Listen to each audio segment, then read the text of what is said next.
pour cette première vidéo de la chaîne Lumière. C'est un grand plaisir de recevoir Jean Bricmont et Alan Sokal.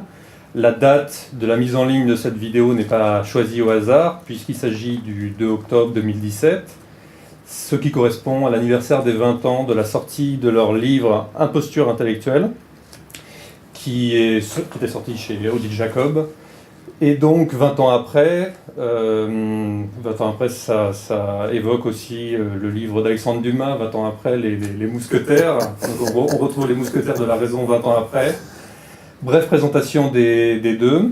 Alan Sokal est professeur de physique à l'université de New York et professeur de mathématiques à l'University College London, où nous sommes présentement. Donc qui est à Londres, par définition. Et puis Jean Bricmont, je fais la traduction quand même. Jean Bricmont est professeur de physique théorique à l'Université catholique de Louvain, professeur émérite désormais. C'est ça. Alors, la publication d'Imposture intellectuelle, je vous dis bonjour d'abord, c'est la moindre des choses. Bonjour Laurent. La publication d'Imposture intellectuelle est issue d'un canular fait par Alan Sokal, c'est en 1996, un an avant la sortie du livre, où il a réussi l'exploit de faire paraître un livre dans un article, dans la revue Social Text, revue de... On dit Cultural Studies, études culturelles, donc en partie sciences sociales, en partie études littéraires. D'accord. Alors je ne me lasse jamais de lire le titre de l'article, Transgresser les frontières vers une herméneutique transformative de la gravité quantique. Ça sonne comme de la poésie. Donc cet article imitait, disons, le style intellectuel des penseurs postmodernes, et tellement bien dans l'imitation qu'il a été publié. Il flattait aussi beaucoup les éditeurs de la revue et les auteurs de référence de la revue, donc ça peut être aidé. Et donc la publication de ce canular et la révélation du canular a déclenché une première affaire aux États-Unis. On a parlé de Science Wars à l'époque, c'est une expression que vous ne trouvez pas très appropriée. Eux, les éditeurs de Social Text l'avaient inventé en réalité. D'accord. Et donc, première étape, et puis donc il y a un débat intellectuel et médiatique qui s'instaure à l'issue de la révélation de ce canular, puis vous écrivez tous les deux Imposture intellectuelle pour en remettre une couche, pour ainsi dire, en vous attaquant à des penseurs tels que Jacques Lacan, Julia Kristeva, Lucie Rigaret, Bruno Latour, Jean Baudrillard, Gilles Deleuze et Gaël Guattari, ainsi que Paul Virilio. Alors, j'incite évidemment tous les spectateurs à lire le livre pour approfondir le sujet. Qu'est-ce qu'on peut dire 20 ans après où en est le postmodernisme? Est-ce que le débat qui s'était instauré également à la sortie du livre a été utile? Est-ce qu'il a produit des effets visibles, favorables? Qu'en pensez-vous? Bon, au moment, quand le livre a paru, nous avons reçu pas mal de courriels de la part d'étudiants surtout qui disaient je devais lire ces œuvres dans nos classes de quoi que ce soit d'études féministes, d'études culturelles, parfois de philosophie, et je ne comprenais rien, et je pensais que j'étais bête, et donc maintenant je suis content de savoir qu'en effet c'était pas moi qui étais bête, que le roi était nu. Donc il y avait cet effet positif de lever le rideau qui couvrait la supposée profondeur de ses écrits et de permettre une analyse plus critique. Donc ça, je crois que c'est un effet positif. D'autre part, il semble que pendant les 20 ans après, la plupart de nos cibles, et surtout leurs disciples, ont continué à écrire comme si rien n'était, sans prendre la peine de répondre en détail à nos critiques, ou pire, ils ont répondu entre guillemets à une caricature de nos critiques pour mieux les réfuter, sans prendre la peine de citer un seul mot de notre livre. Donc ça, c'est l'effet ou le côté négatif, disons. Jean? Tu avais la liste des épithètes qu'on avait... Oui. C'est où C'est dans la préface de la 2e édition. Nous avons recueilli une liste de tous les insultes qu'on nous a... J'en profite pour ajouter un élément. Attendez... Jacques Bouvresse, le philosophe Jacques Bouvresse, qui a publié un livre pour vous défendre, un livre qui s'intitule Prodige et vertige de l'analogie en 99, voilà celui-ci, chez Raison d'agir. Lui, il avait prophétisé que l'affaire ne ferait que renforcer les cibles du livre, qui seraient perçues comme les victimes d'attaques anti-françaises d'un Américain. Ouais. Alors, un Américain est pire, un Belge. C'est ça. Mais c'est vrai que la liste des des épithètes est assez comique.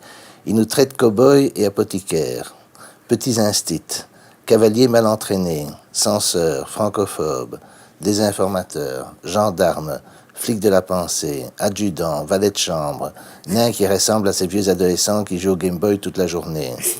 Ça m'avait fait rire, c'était dans la Croix. Au Brésil, Monsieur Homais des montagnes rocheuses. Donc Alan, il ne sait pas où sont les montagnes rocheuses, mais bon. Alors, Philippe Solers dit que dans un truc Réponse aux imbéciles, que nos vies privées méritent l'enquête. Donc ça, c'est vraiment la psychanalyse de bazar. C'est que, qu'est-ce qu'ils aiment, quelles reproductions ont-ils sur leur mur, comment est leur femme, comment toutes ces belles déclarations abstraites se traduisent-elles dans la vie quotidienne et sexuelle. Bon, je veux dire, le niveau, ça montre le niveau enfin, je dis pas que tout le débat était comme ça, mais c'est une partie du débat, quoi. Et alors, est-ce que le diagnostic établi il y a 20 ans mériterait d'être amendé, corrigé dans un sens ou dans un autre? Mais c'est difficile. Moi, j'ai du mal à répondre à ça parce que je ne suis pas dans les départements de sciences humaines et donc je ne sais pas très bien. Il faudrait poser la question à des gens qui sont plus en contact avec ce qu'on appelle la philosophie en France ou les sciences humaines et leur demander ce qu'eux pensent de la situation. Il y en a qui sont assez, je pense qu'ils sont assez critiques. Je pense à Pascal Angèle qui est assez critique, ou Anouk Barberousse, etc., qui ont fait un canular, on va en parler, contre Badiou. Ils sont assez, ou Jacques Bouvresse lui-même, que tu connais, et qui sont assez négatifs par rapport à la situation. Mais moi, n'étant pas dedans, j'ai du mal à savoir... On peut comme ça quand même noter que certains des auteurs n'ont plus la cote qu'ils avaient à l'époque de la publication du livre. Après, ça c'est vrai, ouais. Et alors plus généralement, comment se porte le postmodernisme en dehors du cas de ces auteurs? Est-ce qu'il a pris de nouvelles formes aujourd'hui dans la production intellectuelle, dans les médias? Ben, moi, comment dirais-je, on va parler de ça plus tard quand on parlera de l'impact politique, mais je pense que la forme ce qui a engendré le postmodernisme, c'est ce qu'on appelle parfois la politique de l'identité.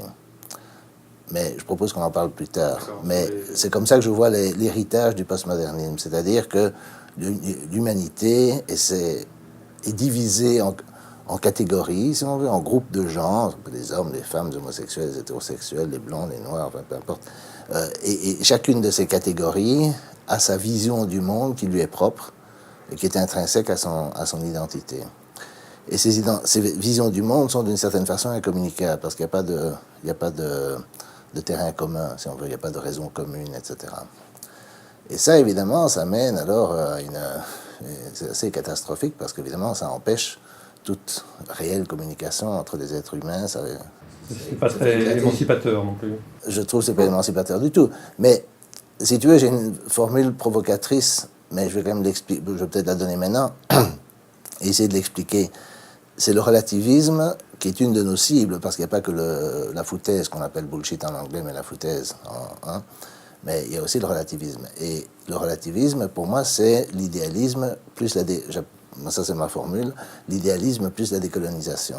Alors, ce que j'appelle l'idéalisme, c'est le fait que tu as une tradition, qui est l'idéalisme allemand, où on voit le monde à travers nos propres catégories, et d'une certaine façon, je construis le monde dans ma tête, et d'une certaine façon, la connaissance que j'ai est simplement un produit de mon esprit, ou éventuellement de mon cerveau, etc., et a très peu à voir avec la réalité. D'accord ? Ça, c'est le débat sur la question de l'idéalisme. Quand l'idéalisme a été fait classiquement, il était entre guillemets universel. Mais universel voulait dire blanc, occidental, chrétien, enfin, c'était... l'universel était vécu par des gens qui ne pensaient pas aux autres civilisations, aux autres cultures, etc. Après la guerre et avec la décolonisation, l'ignorance des autres cultures est devenue simplement impossible, ce qui est une bonne chose, je ne suis pas contre. Mais alors, évidemment, on a eu tendance à partir de prémices idéalistes, à voir alors toutes les cultures, si on veut, comme des atomes séparés, des monades, si tu veux, qui ne se parlent pas entre elles et qui sont incommunicables entre elles, qui ont chacune leur vision du monde, comme chaque époque a sa vision du monde aussi, ça c'est aussi une thèse, et alors on tombe dans le relativisme, évidemment. Mais la prémisse qui est fausse, pour moi, c'est l'idéalisme. Je vais parler des canulars plus récents, ce qui répond en partie à la question comment se porte le postmodernisme, puisque si ces canulars sont possibles, ça veut dire qu'il est toujours quand même actif. Ouais, ça, c'est vrai. Donc il y a eu quand même 3 canulars majeurs depuis, et réussis depuis 2015. Alors, un qui concerne Michel Maffesoli, le sociologue. Alors l'auteur fictif de l'article s'appelle Jean-Pierre Tremblay, parce qu'il est très québécois. Et le titre de l'article, là aussi c'est intéressant à citer, Automobilité postmoderne, quand l'autolib fait sensation à Paris. Donc là c'est publié dans la revue Société, qui était à l'époque dirigée par Michel Maffesoli. Et là aussi, c'était un tissu d'absurdité très audacieuse et qui pourtant très amusante, et qui est passé et qui a été publié. Et les 2 auteurs qui se cachaient derrière ce canular sont Manuel Quinon et Arnaud Saint-Martin. Et donc, ils ont révélé Deux sociologues français. 2 sociologues français, exactement. Ils ont révélé le canular dans un article intitulé « Le Maffesolisme, une sociologie, entre guillemets en roue libre, démonstration par l'absurde ». Là, c'est sur un site internet qui s'appelle Carnet Zilzel. C'est publié le 7 mars 2015. En effet, l'article a été retiré du site Société, mais on peut le trouver sur Internet. Voilà. J'incite tout le monde à le lire pour rigoler un bon coup. L'année suivante... Sur Maffesoli, tu dois peut-être dire qui il est. Oui, je te laisse le faire. Ouais. Ok, parce qu'il a été le directeur de thèse d'Elisabeth Tessier. Oui, et ça, c'est quand même un scandale. Tu racontes l'histoire un peu? Tessier, donc, c'est une astrologue bien connue, qui était l'astrologue de Mitterrand, entre autres, mais elle était astrologue, elle a écrit je ne sais combien de livres, etc. Elle a fait une thèse de sociologie sur... Sociologie, entre guillemets. Soi-disant de sociologie, oui. Mais moi j'ai lu cette thèse, enfin j'ai pas tout lu, mais j'ai lu une bonne partie de la thèse, et c'est une apologie sans nuance de l'astrologie. Elle ne fait rien d'autre dans cette thèse que ça. Et qu'on ait accepté cette thèse comme thèse de sociologie à l'université, c'est vraiment, c'est vraiment enfoncer le clou de l'université. Et ce Maffesoli l'a fait délibérément. Je pense qu'il est tout à fait conscient du fait que Maffesoli est quelqu'un qui est... franchement irrationaliste, et c'est un des sociologues qui apparemment produit le plus grand nombre de doctorats en France. Ça fait enrager évidemment les sociologues plus sérieux, mais il est là, quoi. Et alors, évidemment, le fait qu'on ait fait ce canular contre Maffesoli m'a bien fait rigoler, parce que... il faut préciser aussi qu'il y avait un mouvement de protestation contre cette thèse, et ça n'a pas joué. Ben, je pense pas que ça aurait été une bonne idée de retirer la... Bon, ça, j'aime pas beaucoup le fait que l'État retire la thèse, mais c'est un scandale qu'il fallait dénoncer. Et le problème, c'est que Maffesoli était toujours invité dans les émissions de TV, il est toujours pris au sérieux, enfin, relativement pris au sérieux par certains. Ça, c'est un peu ce qui est scandaleux avec une exposition médiatique qui est quand même et le canular, évidemment, ne lui a pas fait beaucoup de tort. L'année suivante, donc en 2016, c'est Alain Badiou qui faisait ou plutôt une revue étudiant l'œuvre de Badiou qui faisait les frais d'un nouveau canular. L'auteur fictif Benedetta Tripodi. Le titre Ontology, Neutrality and the Strive for Non-Being Queer. Alors, Jean, tu peux peut-être proposer une traduction. Ontologie, neutralité et la lutte pour ne pas être le non-être queer. Le non-être queer. Bon, est-ce que c'est l'être ou l'étant, ça je ne sais jamais. Mais... Donc là, c'est publié dans la revue Badiou Studies. Le comité éditorial de cette revue comporte Alain Badiou. Alors bon, il n'a pas forcément lu l'article en question. L'article a été publié quoi qu'il en soit. Les auteurs facétieux qui se cachaient derrière ce canular sont les philosophes Anouk Barberousse et Philippe Hunman. Et ils ont révélé le canular dans le même site que je cite tout à l'heure, Carnet-Zilzel, le 1er avril 2016, dans un article intitulé « Un philosophe français, entre guillemets, label rouge, relecture tripodienne d'Alain Badiou ». Alors, la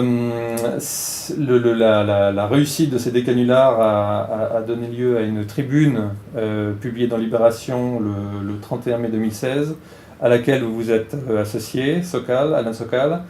Un article intitulé Canular académique, les maîtres à penser, entre guillemets, démasqués. Donc, c'était l'occasion de rappeler que les travers dénoncés 19 ans avant étaient toujours actifs, finalement. Oui, en effet, et de répondre à des critiques, par exemple, comment s'appelle-t-elle Elisabeth Roudonescu avait critiqué l'article sur Badiou en disant que le canular c'est l'évitement de la pensée, l'évitement de la critique, et nous avons dû rappeler que c'est exactement le contraire, que le canular en soi n'est pas la fin de la critique, c'est l'ouverture de la critique, et on continue après le canular, on continue par une explication détaillée de quoi on se moquait et pourquoi, et on continue avec une critique détaillée. Et donc nous avons voulu expliquer le côté positif, pourquoi parfois, pour ouvrir un débat dans un domaine qui s'éclot contre les critiques, il faut commencer par un canular. Jean, est-ce que ces canulars vous ont fait rire Ah oui, ils m'ont tous fait rire, oui, évidemment, oui, je connais. Oui, ça, je trouvais ça... Oui, ces canulars m'ont fait rire, ça c'est vrai. Mais évidemment, ils réagissent toujours comme ça, hein. Ils réagissent par le mépris, quoi. Badiou, il a dit... Bon, ça. Oui, il a été très méprisant à l'égard d'Anouk Barberousse et Philippe Hunman, les balayant d'un revers de main, c'est des médiocres, jaloux, enfin, de sa notoriété. On va reparler d'Alain Badiou très, très bientôt. Je ne connais pas d'ailleurs le monsieur qui a fait le canular, mais Anouk, je la connais bien, et je connais ses travaux, et c'est quelqu'un qui est sérieux en philosophie des sciences. Et évidemment, c'est un peu injuste de quelqu'un qui est si peu sérieux en philosophie des sciences comme Badiou d'être aussi connu, alors qu'elle... Oui, elle a été un tout petit peu médiatisée à l'occasion de ce canular, mais sinon, c'est pas quelqu'un qui apparaît dans les médias. Je mentionne rapidement un troisième canular, très récent, 2017, de Peter Boyle. Alors là, c'est le nom des auteurs fictifs, Peter Boyle et Jamie Lindsay. Le titre, le pénis conceptuel en tant que construction sociale, ça c'est la traduction en français, publié dans la revue Cogent Social Sciences. Et les auteurs sont Peter Boghossian, qui est un philosophe, et James Lindsay, qui est mathématicien, je crois, c'est ça, oui. Ils ont révélé le canular dans le magazine Skeptic. Donc voilà, une nouvelle réussite encore, mais on se demande combien de canulars vont devoir être accomplis pour que... Mais je crois qu'ils ont répondu en disant que c'était une revue qui n'était pas vraiment une revue sérieuse ou je ne sais pas quoi. Mais en effet, je crois que ce dernier cas, c'est un cas plus délicat, parce que l'article en soi est très amusant, mais je ne crois pas que la publication du canular prouve grand-chose dans ce cas-ci, parce que la revue n'est pas une revue de haute qualité. Et donc j'ai écrit un article pour Skeptic pour expliquer mes réserves à propos de l'interprétation de ce canular. D'accord. Toutefois, c'est très amusant l'article, je dois le dire. Donc on renvoie les spectateurs à ce texte qui a pour titre l'article que vous avez publié. Qu'est-ce que je ne me souviens plus, mais ça se trouve en Skeptic et aussi c'était republié par The Chronicle of Higher Education. D'accord, donc ça doit être facile à retrouver. Alors nous avons parlé d'Alain Badiou. C'est un cas intéressant et puis très visible, puisqu'il occupe beaucoup plus de place maintenant que lors de la publication d'Imposture intellectuelle. Dans Imposture intellectuelle, vous lui consacriez une page, je crois, ouais. Donc très rapidement. Bon, maintenant, il a un tout autre statut. Alors, c'est un sujet compliqué à aborder. Il a une œuvre très prolifique. Je vais citer un extrait d'un livre récent qui s'intitule Éloge des mathématiques, qui est un entretien avec Gilles Aéry, publié chez Flammarion dans la collection Café Voltaire en 2015. Et à la page 101 et à la page 102, on peut lire ceci. Donc, juste avant cette citation, il dit qu'il a compris en pleine nuit le théorème de Cantor et qu'il a eu une sorte de révélation. Et il dit ceci. En prime d'avoir compris le théorème de Cantor, ce qui est déjà un bel accomplissement. C'est pas à la portée de tout le monde, ça il faut le reconnaître. Vous avez un schéma politique. En prime, vous avez un schéma politique. Le fait qu'il y ait plus de parties que d'éléments dans un ensemble quelconque signifie que la richesse, la ressource profonde de ce qui est collectif, les parties, l'emporte sur celle des individus. Le théorème de Cantor réfute à un niveau abstrait le règne contemporain de l'individualisme. Alors, Jean, peut-être que tu veux réagir à cette citation. Je sais que tu as lu le livre en question et que tu as un avis nuancé. Ouais. Tout le livre n'est pas de cet ordre-là. Il n'y a pas des citations comme celle-ci à chaque page. Je la relis quand même, je relis la partie intéressante. Le théorème de Cantor réfute à un niveau abstrait le règne contemporain de l'individualisme. Qu'est-ce que ça veut dire, ça ? Mais j'ai lu le livre et en fait, à part cette phrase-là, le livre est plus ou moins banal. C'est-à-dire, bon, il fait l'éloge des mathématiques, il trouve que le plaisir de la découverte mathématique est supérieur à la société de consommation, des choses comme ça. Bon, ça peut se défendre et...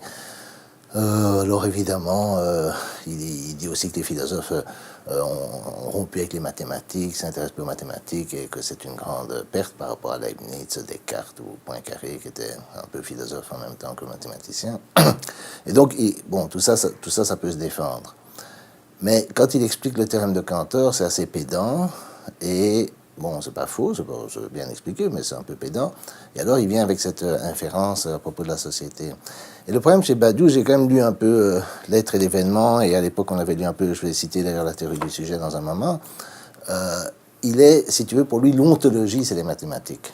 Et alors, évidemment, ça, c'est une thèse qui est, je ne sais pas s'il faut dire platonicien ou pythagoricien, je ne veux pas faire de la philosophie, mais c'est l'idée que, si on veut, la réalité est mathématique. D'accord ? Alors évidemment, ça peut se défendre, ça peut se discuter. L'espace-temps, par exemple, on peut dire, voilà, ce sont en réalité des entités mathématiques ou quelque chose comme ça. Alors, moi, je ne crois pas ça, mais je veux dire, bon, on peut discuter.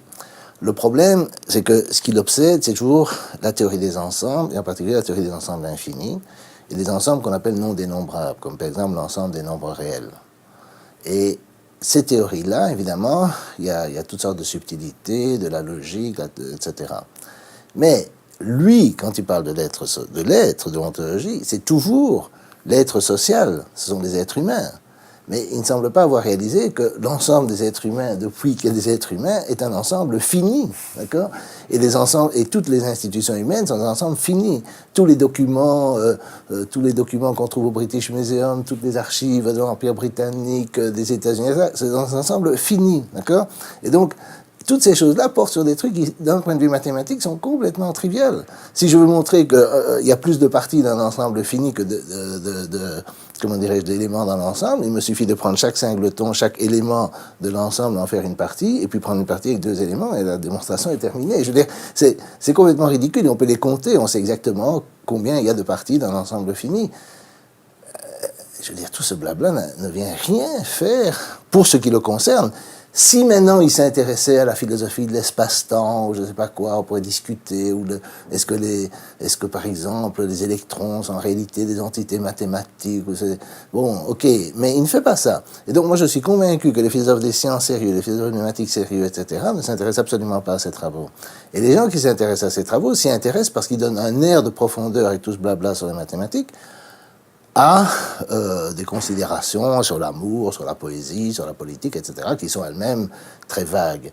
Mais Badiou est un peu spécial parce qu'il n'est pas relativiste du tout. Si on veut, il est trop absolutiste. Il a cette espèce de platonisme comme ça. Et il a une thèse, si on veut, qui, si elle s'appliquait aux sciences naturelles ou à la philosophie des sciences, serait peut-être discutable. Mais dans le cas de la société, ça n'a aucun sens. Alors je vais te donner l'extrait qu'on cite de Théorie du sujet, où évidemment il parle de politique, de lacanisme, etc. Et un exemple, c'est ceci. Il parle de l'hypothèse du continu. Alors je ne vais pas expliquer ce que c'est, mais l'hypothèse du continu, c'est un énoncé qui a à voir de nouveau avec la théorie des ensembles infinis, la question de savoir si les ensembles d'un certain type, je ne vais pas rentrer là-dedans. Il dit ceci. Ce qui est en jeu n'est rien moins que la fusion de l'algèbre, succession ordonnée des cardinaux, peu importe ce que c'est, l'algèbre, et de la topologie, excès du partitif sur l'élémentaire. Il revient avec je ne sais pas. La vérité d'hypothèse du continu ferait loi de ce que l'excès dans le multiple n'a pas d'autre assignation que l'occupation de la place vide, que l'existence de l'inexistant propre du multiple initial. What is that? Il y aurait cette filiation maintenue de la cohérence que ce qui excède intérieurement le tout ne va pas plus loin qu'à nommer le point limite de ce tout. Bon, j'espère que vous mettrez des sous-titres parce que l'hypothèse du continu n'est pas démontrable. Triomphe mathématicien de la politique sur le réalisme syndical. Alors là, ça c'est typique du Badiou. C'est la sortie de route. Mais lis ce qu'on a écrit après. On se demande si quelques paragraphes n'étaient pas peut-être omis avant la dernière phrase de cette citation.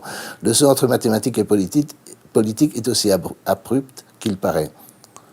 D'accord ? Et donc il a toutes sortes de considérations mathématiques dont on ne sait vraiment pas ce qu'elles viennent faire. Même, je veux dire, on pourrait, moi je ne suis pas logicien, on pourrait demander à un logicien, un spécialiste des mathématiques, voilà, qu'est-ce que ça veut dire. Bon, je pense qu'il dirait que ça ne veut rien dire, ou que c'est un mélange. Et puis alors il y a le saut dans la politique, et c'est la politique qui intéresse les gens qui le lisent, parce qu'il n'est pas lu par les mathématiciens et par les philosophes des mathématiques. Il est lu par des gens qui vont dire, voilà, c'est bien, il est contre l'individualisme. Ok, vous pouvez être contre l'individualisme, mais avec ça, vous n'en sortez, ça ne change rien. Les mathématiques n'ont rien de faire là-dedans.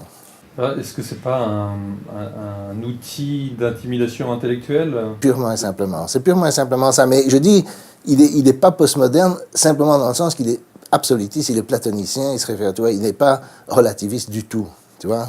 Mais évidemment, il est dans la catégorie bullshit, foutais, jusqu'à un point assez élevé quand il prétend faire ce lien entre, tu vois.